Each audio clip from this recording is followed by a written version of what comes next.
Anyway, my husband wanted to have his bachelor party here at the Moose Lodge when we were finally getting married, and that his brothers went to Denver instead.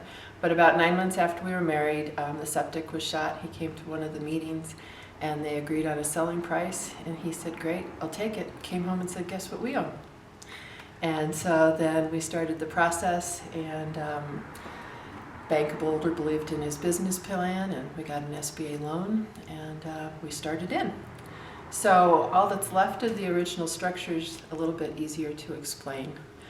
We tried to keep as much as possible, but the floor that you're standing on was built in 1905, along with the outside stone wall. But prior to that, behind me here is the log cabin, and that dates back to 1870 when it was a stagecoach stop. And our driveway was the main driveway taking people up to Netherland. And then in 1905 it became the Alps Lodge, and they named it the Alps because of the Switzerland Trail Railroad that came up Boulder Canyon. And so again, when it was the Alps Lodge, from 1905 to 1960, there had been a fireplace in this spot, and so we recreated this fireplace. Granted, we made it a two-sided. But we had a guest that stayed here, and she grew up here from 1945 to 55.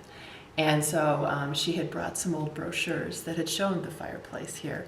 And her mom cooked dinner, and apparently on Friday nights the CU football team would come up here and have dinner and kind of do a team building type thingy. We have people give me heads. I don't know anyway, so I used to work for a doctor, and one of my patients gave me that guy, and has a tag that says it dates back to 1959.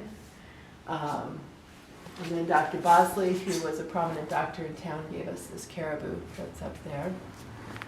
So, but again, these log cabin walls date back to 1870. We did put the ceiling in, and they are Colorado logs, trying to blend it all together. All of our rooms are a little bit different. And we also named all the rooms after all the mining towns around here. So this is our Wall Street room. And so the rooms have these big tubs. Some are jetted jacuzzi tubs, and some are just big bubble bath tubs. And then the fireplace mantle behind you, we put all of these in. The cast iron part comes from a company in England, and then we cut up the marble to look like old-fashioned tile, and then I purchased all the mantles from different architectural salvage companies.